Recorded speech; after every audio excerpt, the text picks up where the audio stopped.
Isaías, capítulo 46, do verso 1 até o verso 13. Quantos acharam? Digam amém.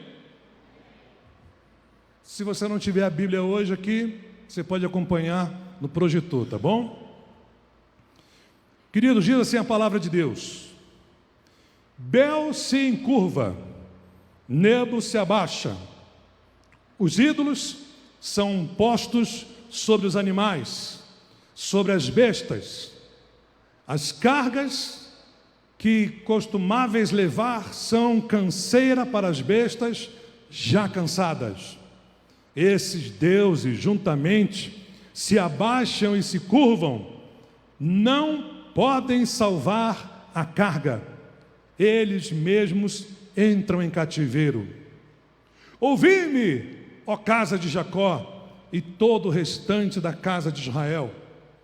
Vós, a quem desde o nascimento carrego e levo nos braços, desde o ventre materno, até a vossa velhice, eu serei o mesmo, e ainda até as cães, eu vos carregarei. Já o tenho feito, levar-vos-ei, pois carregar-vos-ei e vos salvarei. A quem me comparareis, para que eu lhe seja igual?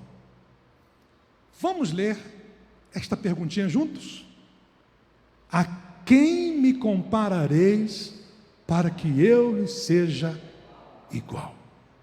Continuando. E que coisa semelhante confrontareis comigo? Os que gastam o ouro da bolsa e pesam a prata nas balanças, assalariam os oríveis para que façam um Deus, e diante deste se prostram e se inclinam. Sobre os ombros o tomam, levam-no e o põem no seu lugar. E aí ele fica, do seu lugar não se move. Recorrem a ele, mas nenhuma resposta ele dá, e a ninguém livra da sua tribulação.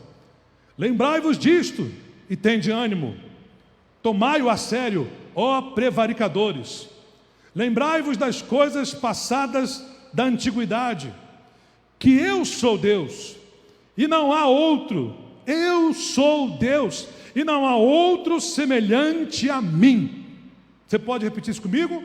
E não há outro semelhante a mim, que desde o princípio anuncio o que há de acontecer, e desde a antiguidade as coisas que ainda não sucederam. Que digo, o meu conselho permanecerá de pé, farei toda a minha vontade. Que chamo a ave de rapina desde o oriente, e de uma terra longínqua, o homem do meu conselho. Eu o disse, eu também o cumprirei. Tomei este propósito, também o executarei. Ouvi-me, vós, os que sois de obstinado coração, que estáis longe da justiça. Faço chegar minha justiça, e não está longe. A minha salvação não tardará, mas estabelecerei em Sião o livramento, e em Israel a minha glória. Oremos. Pai eterno, nós acabamos de ler a tua bendita palavra. Fale conosco nesta noite. Use a minha vida, Senhor. Dá-me a tua sabedoria, dá-me a tua graça, dá-me o teu poder, para que eu possa, Senhor, ensinar a palavra de Deus aos meus irmãos e a todos que estão aqui presentes nesta noite, e aqueles que estão nos assistindo pela live. Santo Deus, que teu Espírito Santo possa estar agindo em cada mente, em cada coração, em cada vida, para dar a compreensão da tua palavra a cada um de nós. Entregamos, ó Deus, esse momento nas tuas mãos. Oramos porque nós dependemos totalmente do Senhor. O homem natural não pode entender as coisas de Deus, a não ser aquele que tem o Espírito de Deus, a não ser aquele que Deus abra a mente e o coração para entender e receber a tua palavra. Então, nós dependemos do Senhor nesse momento. De nada vai adiantar, Senhor, eu falar se o Senhor não agir. Então vá diante de mim, Senhor. Prepara o coração, prepara a mente de cada vida, para que a Tua palavra, somente a Tua palavra, transforme as nossas vidas, mude o nosso coração e nos dê, Senhor, a verdadeira fé no Senhor. Assim nós te pedimos, no nome de Jesus, e que o povo de Deus diga amém. Meus irmãos, será que Deus pode ser comparado com alguma coisa neste mundo? Será que existe algo que se iguale a Deus? Será que existe alguma coisa que tenha a mesma essência de Deus? Pelo que você já leu, você já colou, já sabe, você já percebeu no texto sagrado que o nosso Deus, Ele é único, inigualável. Não há nada neste mundo, nem no céu, nem na terra, nem debaixo da terra, nem no mar, em lugar algum, não há ninguém que seja igual ao nosso Deus. Ele é inigualável. E ele usa o profeta Isaías para trazer essa mensagem para o seu povo. A mensagem central desse texto que nós acabamos de ler é Deus dizendo para o povo: não existe ninguém igual a mim. Não existe outro Deus além de mim. Com quem vocês vão se comparar comigo? Quem vocês vão pensar em comparar comigo? Percebe? Essa é a pergunta divina, não só para os judeus daquela época, mas para o povo de Deus hoje. Nós precisamos, irmãos, parar para pensar sobre isso. Porque quando você compreende que Deus é inigualável, seu relacionamento com Ele vai ser diferente. Seu culto vai ser diferente. Seu modo de viver vai ser diferente. Sua cabeça vai ser diferente. Tudo vai mudar quando você compreende que Deus, Ele é único. E eu vou provar isso para você nessa noite.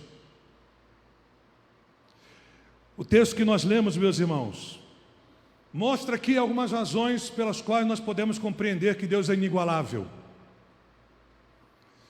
E uma das primeiras coisas que a gente percebe nesse texto, que eu queria chamar a sua atenção, que Deus começa o texto zombando dos ídolos. Deus usa a boca do profeta Isaías para falar dos ídolos, dos deuses criados pelos homens. E você vai perceber aí que Deus fala da situação humilhante dos ídolos da Babilônia. Veja o que diz o versículo 1, acompanhe comigo na sua Bíblia. Bel se encurva, Nebo se abaixa. Os ídolos são postos sobre animais, sobre as bestas. As cargas que costumávamos levar são canseira para as bestas já cansadas. Os ídolos se curvam, são humilhados, são carregados e são pesados. Pesados para os animais que já estão cansados. Ídolos são pesos para os animais. Se curvam, caem. Deus fala da limitação e do fim que os ídolos sofrem. Acompanhe comigo, estou dando aqui uma análise para você. Primeiro, do fato de Deus zombar dos ídolos. Primeiro ele fala dos ídolos, depois ele fala dele. Porque ele quer mostrar para o povo que os ídolos não podem se comparar com ele. Que ele é o único Deus. Não existe outro Deus. Não pode haver deuses, só pode haver Deus. Então primeiro Deus vai lá e começa a zombar dos ídolos. Acompanhe comigo o versículo 2. Deus fala da limitação e do fim que os ídolos sofrem. Esses deuses juntamente se abaixam e se curvam, não podem salvar carga, eles mesmos entram em cativeiro. Quando uma nação derrotava outra nação, ela, além de levar os derrotados cativos, levavam os ídolos dessa nação cativo para a sua nação. Então os ídolos entravam numa espécie de cativeiro. Eles eram humilhados. O rei chegava que venceu e dizia: esses deuses não estão com nada, o nosso Deus é melhor. E humilhava os ídolos dos seus inimigos. Os ídolos não protegem e não são protegidos. São levados cativos. Nem eles conseguem se proteger, quanto menos proteger o povo. Está percebendo a ideia que Deus está passando aqui? Deus fala da forma como os ídolos são criados. Deus quer mostrar aqui para o povo que ídolos são criados. Deus é incriado. Deus não é criado pelo homem. O ídolo sim. O homem cria o ídolo, mas o homem não pode criar Deus. Porque quem criou o homem foi Deus. Ele é o Criador. Veja então o que Deus diz no versículo 6. Os que gastam o ouro da bolsa e pesam a prata nas balanças, assalariam os ourives para que façam um Deus, e diante deste se prostram e se inclinam. Percebe? Deus está falando que as pessoas usavam ouro, prata, para poder colocar na mão de um ourives, para que ele criasse um Deus, um ídolo. E o povo se curvava diante desse Deus, entre aspas, com um D minúsculo, criado por eles. Os ídolos são criados pelos homens. É isso que Deus está falando para o povo de Israel, para o seu povo. Vocês criam seus ídolos. Os homens criam seus ídolos, com as suas pratas, com seus ouros, com seus metais, com as suas madeiras. Ídolos são criados. Deus fala da imobilidade, do silêncio e da incapacidade dos ídolos. Deus está aqui humilhando, debochando dos ídolos. Olha o que ele diz aí no versículo 7. Sobre os ombros o tomam, levam-no e o põem no seu lugar. E aí ele fica imóvel. O ídolo é carregado pelos seus adoradores. Os ídolos eram carregados pelos ombros dos adoradores, colocados sobre um altar. E aí ele fica parado, imóvel, totalmente inerte. É o que Deus está falando aqui. Do seu lugar não se movem. Recorrem a ele, mas nenhuma resposta ele dá.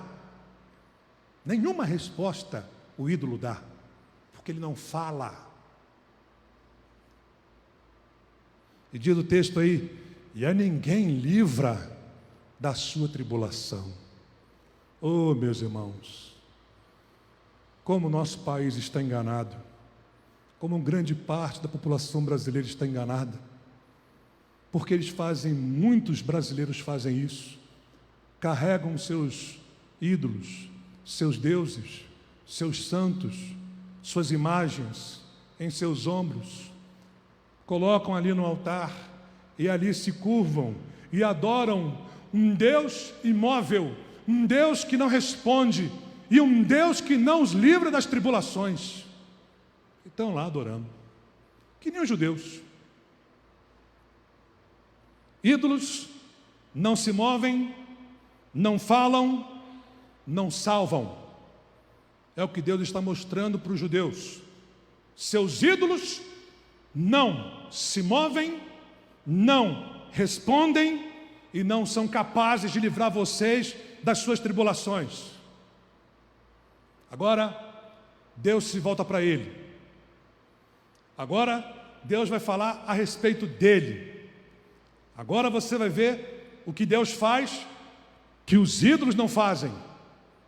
Primeiro, Deus fala com o seu povo, porque Deus é uma pessoa, porque Deus é vivo, porque Deus se comunica com o seu povo, Deus interage com o seu povo, Deus se revela ao seu povo, Deus, Ele expressa a sua vontade ao seu povo por meio da sua palavra. Então, veja agora como que Deus mostra isso. Versículo 3. Vamos ler juntos, irmãos, em alta voz este versículo, para a gente espantar o sono daqui, o cansaço do nosso meio, para a gente vibrar com essa verdade a respeito de Deus. Vamos ler juntos? Ouvi-me, ó casa de Jacó, e todo o restante da casa de Israel, vós a quem desde o nascimento carrego e levo nos braços desde o ventre materno. O que é que Deus está falando, gente? Ouvi-me. Deus está falando, está usando a boca de um profeta e está dizendo para o povo: escutem-me. Deus fala, irmãos. Deus está falando. Os ídolos não falam, mas Deus fala. Veja comigo o versículo 12. Ouvi-me, vós, os que sois de obstinado coração, que estáis longe da justiça. Primeiro Deus fala com o povo. Ouvi-me, ó casa de Jacó. Casa de Jacó está se referindo aos judeus, ao povo de Israel, ao seu povo. Ele diz: e vós, restante da casa de Israel. Mas agora, ele mostra uma classe de pessoas, que são as pessoas obstinadas, que não se arrependem, que são teimosas, têm coração duro. Ele diz: ouvi-me vós, os que sois de obstinado coração, e que estáis longe da justiça. Note como que Deus está agora falando diretamente com o obstinado teimoso, o rebelde, o desobediente. Escute-me. Deus fala com o povo, Deus fala com o obstinado. Então, irmãos, Deus fala e Ele quer que seu povo ouça a sua palavra. Ele diz, repare, ouvi-me. Não é ouça fulano de tal, é escutem-me. Eu quero que vocês me ouçam. Deus está chamando a atenção do povo para aquilo que Ele vai falar. Entendeu isso aí? Deus exorta o seu povo a se lembrar do que Ele fez no passado. Quando Deus chama a atenção do povo, escutem-me. O que Deus vai falar? Olha o que Deus falou. Do verso 8 ao verso 9. Lembrai-vos disto e tende ânimo. Tomai-o a sério, ó prevaricadores, ou ó rebeldes.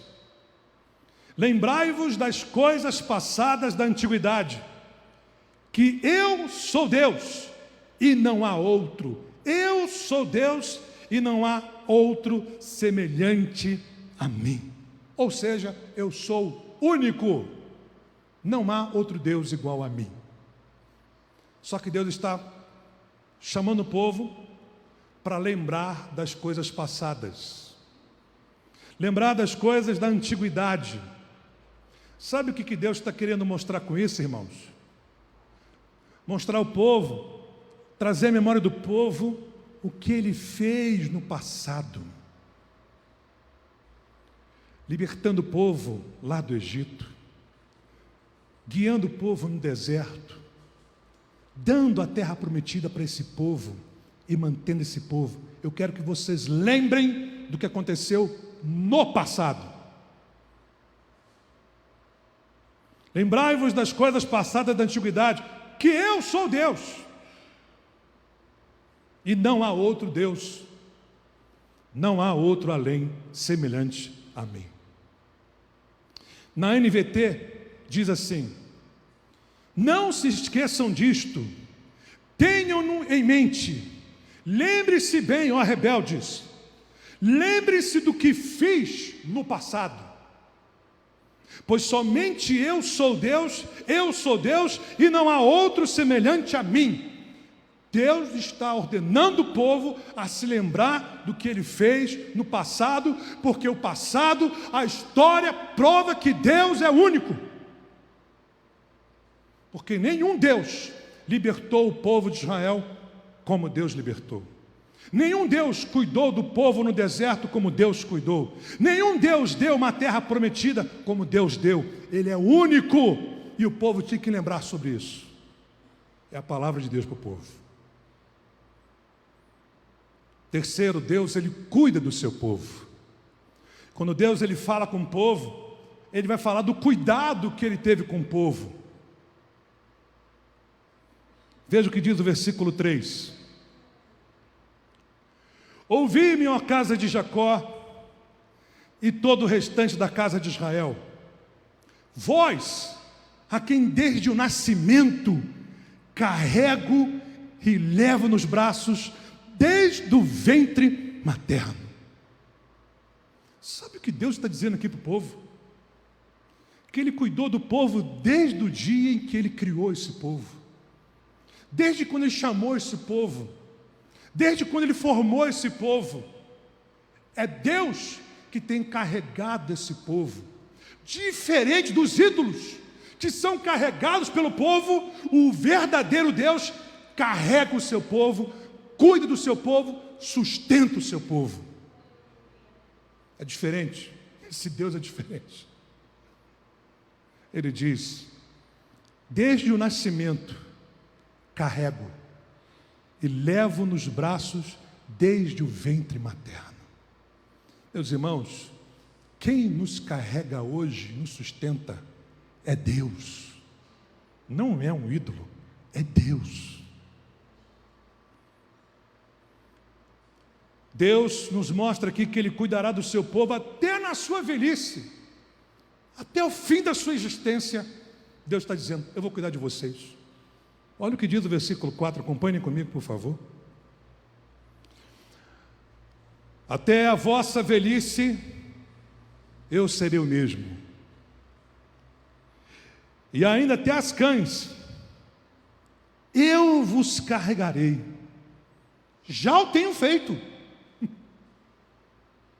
Levar-vos-ei, pois carregar-vos-ei e vos salvarei. Olha a promessa de Deus para o povo: eu vou carregar vocês até a velhice. Gente, isso é muito forte. Eu vou sustentar vocês até o fim da vida de vocês, coisa que eu já faço, vou continuar fazendo, vou fazer amanhã e vou salvar vocês. Nosso Deus, gente, que Deus faz isso, a não ser o Deus Todo-Poderoso? Deus cuida do seu povo até na sua velhice. Hoje você está aí, né, com vigor, 25 anos, 30 anos, cheio de força. Amanhã, meu amigo, você vai estar que nem eu aqui, ó, cabelo branquinho. Com 50 anos você já começa a ir, dou aqui, dou ali, dou para cá e dou para lá. É a fase do condor, com dor aqui, com dor ali. E você vai envelhecendo, você não tem mais aquela força, aquela disposição, e você começa a ficar mais fraco, mais limitado, mais debilitado, mas o Senhor vai continuar te carregando, sustentando no colo. É o que Ele promete aqui para o seu povo. Quem crê nisso, diga aleluia. Aleluia.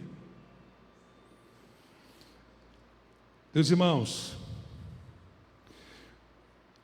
no versículo 13, Deus ele mostra, ou melhor, promete que vai mostrar a sua justiça. Promete que vai mostrar a sua salvação e promete que vai mostrar a sua glória. Vamos ler juntos o versículo 13? Podemos ler? faço chegar a minha justiça, e não está longe. A minha salvação não tardará, mas estabelecerei em Sião o livramento, em Israel a minha glória. Minha justiça vai chegar, minha salvação vai se manifestar, meu livramento vai chegar, minha glória vai se manifestar.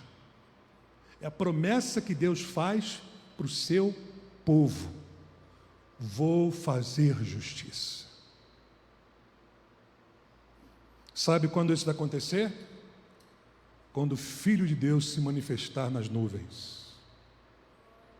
Paulo diz que ele virá para julgar todas as nações, virá para julgar a todos. O juiz de toda a terra vai se manifestar.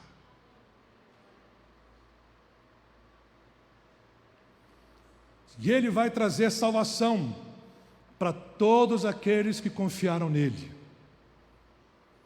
Para quem confiou no Senhor Jesus, a volta de Cristo vai ser o dia da salvação. O dia em que ele vai se gloriar no Senhor. Quando Cristo vier, meus irmãos, vai ser um dia de extrema alegria, porque é o Senhor vindo para salvar o seu povo. Vai ser dia de justiça, vai ser dia de salvação, vai ser dia de livramento. Nossa, irmãos, esse dia vai ser fabuloso, vai ser espetacular. É o melhor dia que vai surgir nesse mundo, irmãos. É o dia em que Jesus vai voltar. Eu não botei aqui nos meus bolsos não, mas eu vou ler para você, porque esse texto aí você tem que ler para você entender essa passagem bíblica aqui. Vamos lá. 2 Tessalonicenses, vai lá comigo, por favor.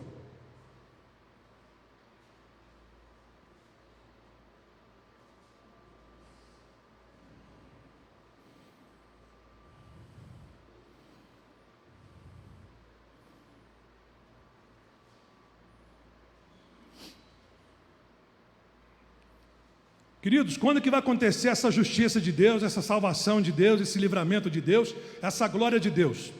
Vou te mostrar. Acharam aí, irmãos? 2 Tessalonicenses, capítulo 1, versículo 3. Acompanhe essa leitura, meu irmão, com muita atenção. Diz assim o apóstolo Paulo: irmãos, cumpre-nos dar sempre graças a Deus no tocante a vós outros, como é justo, pois a vossa fé cresce sobremaneira, e o vosso mútuo amor de uns para com os outros vai aumentando, a tal ponto que nós mesmos nos gloriamos de vós nas igrejas de Deus, à vista da vossa constância e fé, em todas as vossas perseguições e nas tribulações que suportais. Sinal evidente de que o reto juízo de Deus, olha, começou a falar de juízo, começou a falar de justiça, está vendo? Sinal evidente do que o reto juízo de Deus, para que sejais considerados dignos do reino de Deus, pelo qual com efeito estáis sofrendo, se de fato é justo para com Deus que lhe dê em paga tribulação aos que vos atribulam. Sabe o que Paulo está dizendo aqui? Que Deus vai atribular quem atribula o seu povo. Entendeu? E a vós outros que sois atribulados, o que ele diz aí, irmãos? Alívio juntamente conosco. Quando é que isso vai acontecer? Quando do céu se manifestar o Senhor Jesus com os anjos do seu poder, em chamas de fogo, tomando vingança contra quem não conhece a Deus e contra os que não obedecem ao Evangelho de nosso Senhor Jesus. Estes sofrerão penalidade de eterna destruição, banidos da face do Senhor, repare, e da glória do seu poder, quando vier para ser glorificado nos seus santos e ser admirado em todos os que creram naquele dia, porquanto foi crido entre vós o nosso testemunho. Está claro para você? Que no dia que Jesus voltar, o Senhor vai julgar aqueles que se rebelaram, aqueles que não creram, aqueles que não obedeceram o Evangelho, mas Ele vai vir trazer alívio para o seu povo, aqueles que passam por tribulações por causa da sua fé em Jesus. Estes serão aliviados, estes serão consolados, estes serão glorificados, estes serão salvos. A salvação de Deus se manifestará, e junto com a sua manifestação, com a sua justiça, vai vir a glória dele. Ele disse que ele virá com poder e grande glória, descendo sobre as nuvens, acompanhado dos anjos. Todos verão a sua glória. Esse é o dia em que Jesus vai voltar. Quem crê nisso, diga amém. Amém. Voltemos agora para cá para o texto.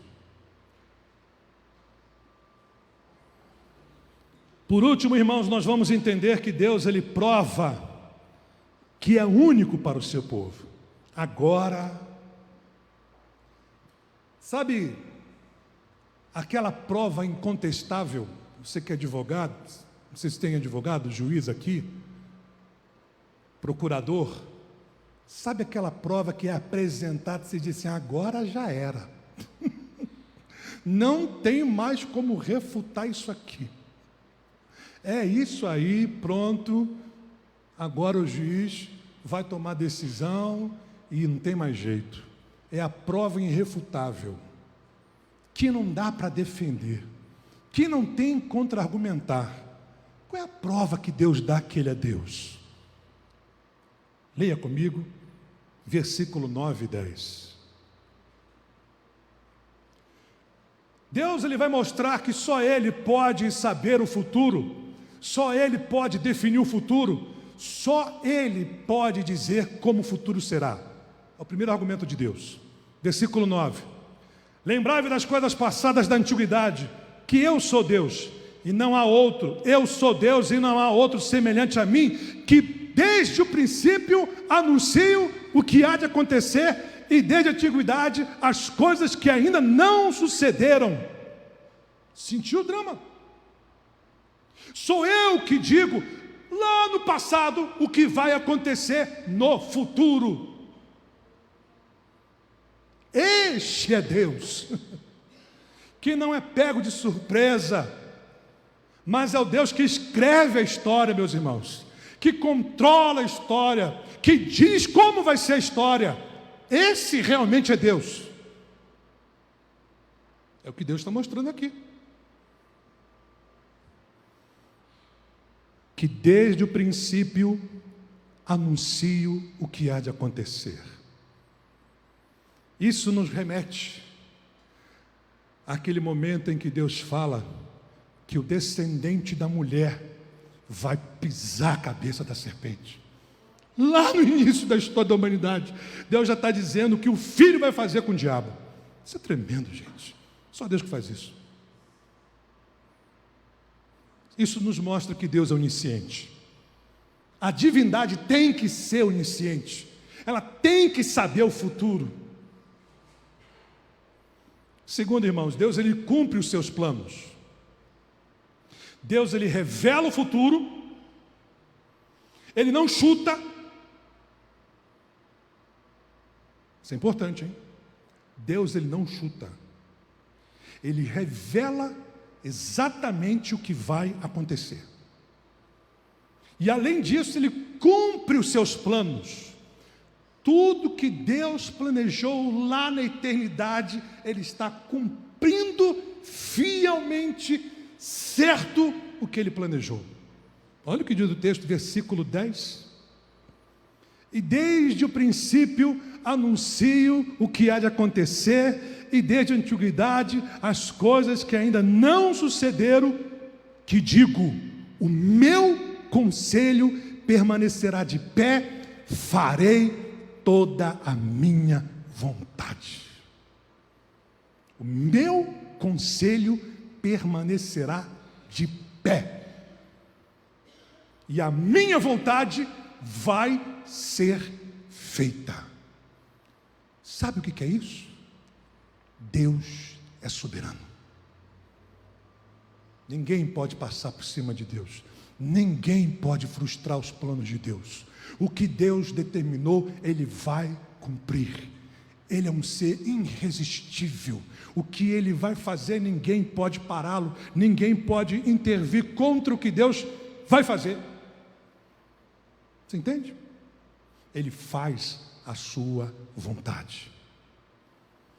E aí Deus, Ele usa quem Ele quiser para cumprir o seu propósito. Versículo 11, Deus diz assim: que chamo a ave de rapina desde o Oriente, e de uma terra longínqua, um homem do meu conselho. Os teólogos, eles entendem que Deus está aqui se referindo a Ciro, rei da Pérsia, que Deus usou para libertar o seu povo da Babilônia. Só que veja uma coisa, gente, é tremendo isso. Até Ciro ficou sabendo do que Deus falou no passado, e por ter tomado conhecimento disso, ele cumpre o propósito de Deus, e ordena o povo de Israel voltar para a sua nação, para a sua terra natal. E Deus está dizendo aqui, irmãos, antes desse homem aparecer na história, que Ele vai usar esse homem para cumprir o seu plano. Descreve esse homem como uma ave de rapina, o homem do meu conselho. Irmãos, Deus, Ele usa até reis estrangeiros para cumprir o seu propósito em relação ao seu povo. Sabe por quê? Porque Deus é soberano. Ele usa quem Ele quiser, do jeito que Ele quiser, como Ele quiser e quando Ele quiser, porque Ele é soberano. Ele é Deus. Ele está dizendo: eu uso quem eu quiser, chamo quem eu quiser, quando eu quiser, para fazer o que eu quiser. Esse é Deus. Esse é Deus. Esse é Deus. E Deus garante que vai cumprir o que diz. Olha o que ele diz no versículo 11: que chama a ave de rapina desde o Oriente, e de uma terra longínqua, o homem do meu conselho. Eu o disse, eu também o cumprirei. Tomei este propósito, também o executarei. Deus está dizendo: eu vou fazer isso, eu estou falando, eu vou cumprir. Se eu disse, eu vou fazer. Sabe o que significa, irmãos? Que Deus, Ele é fiel. Deus não é homem para que minta, nem homem para que se arrependa. O que Ele prometeu, Ele cumpre. E é isso que Ele está dizendo para o povo aqui: o que eu prometo, eu faço. Entendeu? Porque Ele é Deus. Bom, diante dessa prova incontestável, essa prova irrefutável, onde o próprio Deus prova pela sua natureza, pela sua promessa, pela sua soberania, pela sua onisciência, que Ele é inigualável, que não tem ninguém igual a Ele. Irmãos, então, qual é a conclusão que a gente chega aqui? Deus zomba dos ídolos, fala com o seu povo, cuida do seu povo, promete para o seu povo o que vai fazer, revela o que Ele vai fazer, para provar que Ele é o único Deus. Não tem ninguém igual a Ele. Diante dessas verdades, diante dessas provas divinas de que Ele é Deus, o que é que eu e você temos que fazer, irmãos? Hoje, aqui agora, no século 21, pleno 2024. Estas verdades sobre Deus devem nos levar a deixar todos os ídolos de lado. Joga fora os deuses estrangeiros, joga fora os ídolos, Joga fora tudo aquilo que ocupa o primeiro lugar de Deus na sua vida. Joga isso fora, tira isso da sua vida, porque eles não são deuses. Segundo, ouçamos a palavra de Deus. Você viu quantas vezes Deus falou aqui? Ouvi-me, ouvi-me. Ele quer que você ouça a sua palavra. Leia a Bíblia, irmão. Medite na palavra de Deus. Se quer ouvir a voz de Deus, leia a Escritura.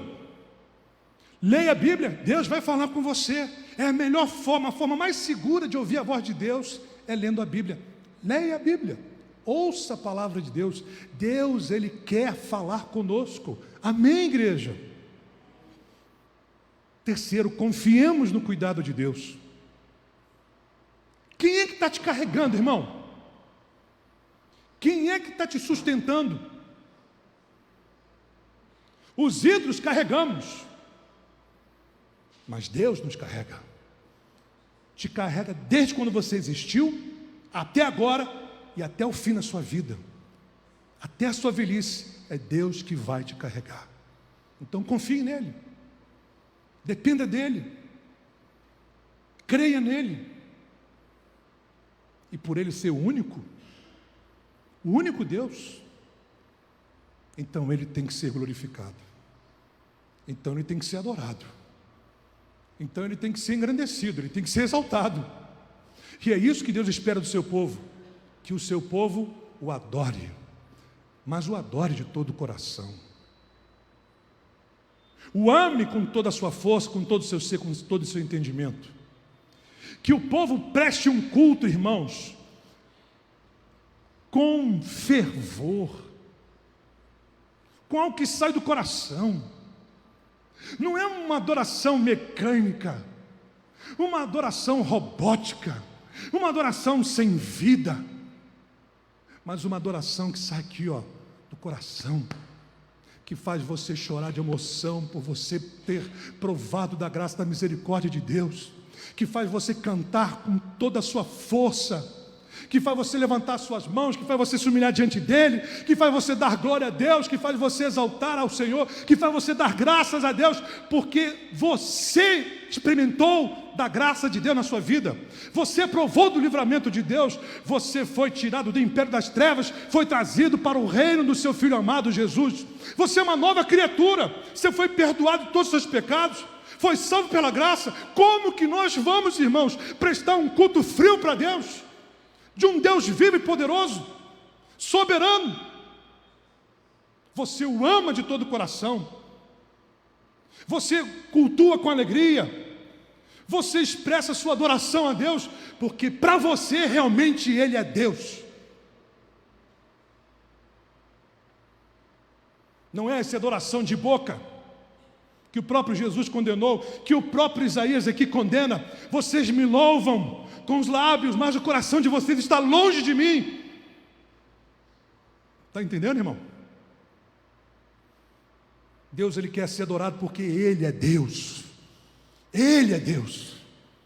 Então você vem para a igreja, não para se encontrar com alguém, mas para se encontrar com o seu Deus.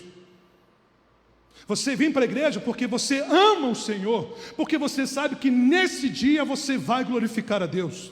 Esse dia é importante, ninguém mexe, ninguém toca, esse dia é de Deus, porque Deus é Deus para você, porque você o ama, você o serve, você o adora, porque você já provou do poder dele. Foi isso, irmãos, que me fez largar futebol, praia, baile, funk e tudo mais, porque eu provei do amor de Deus com 14 anos de idade, larguei tudo para adorar esse Deus, que me libertou, que me perdoou, que me salvou, que me transformou. Quando que um adolescente de 14 anos vai para a igreja às 7 da manhã, vai para a igreja de tarde, vai para a igreja de noite, se não provar primeiro da glória de Deus? Só Deus, irmãos. Estou aqui com 51 anos de idade, desde meus 14 anos eu sirvo a Deus, porque eu conheço esse Deus, eu sei o que Ele é, o que Ele faz, o que Ele pode fazer.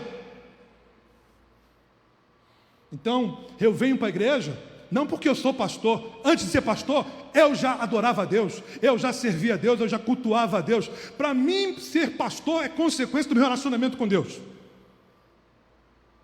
Eu não prego porque eu sou pastor, eu prego porque eu sou grato a Deus, eu prego porque eu conheci a Deus e quero que outros conheçam esse Deus, para que provem da graça desse Deus. Deus é Deus, irmãos. Eu era idólatra, eu adorava a escrava Anastácia.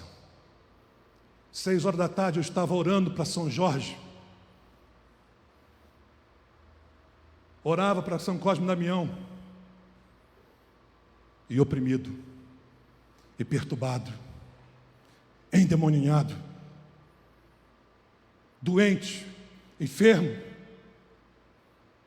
mas num culto, com uma doença que os médicos não descobriam o que era, uma dor terrível no meu tórax, que nem os médicos sabiam o que era. Eu falei para minha mãe: mãe, me leva na igreja hoje, porque se Deus não fizer, ninguém vai fazer. Tinha 13 anos de idade. Cheguei na igreja, o pastor foi fazer uma oração. E ali abri um coração, falei: Deus, Senhor, se o Senhor existe, se Tu és real, por favor, me livra dessa dor, me livra desse sofrimento. Irmãos, Deus ouviu a minha oração.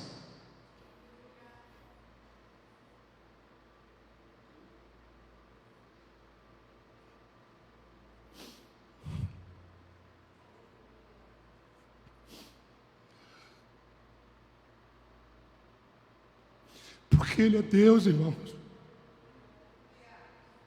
Escrava Anastácio não fez isso comigo. São Jorge não fez isso. São Cosme e Damião não fez. Mas Deus fez. Porque Ele é Deus. Me libertou, me salvou, me encheu da Sua presença. Nossa.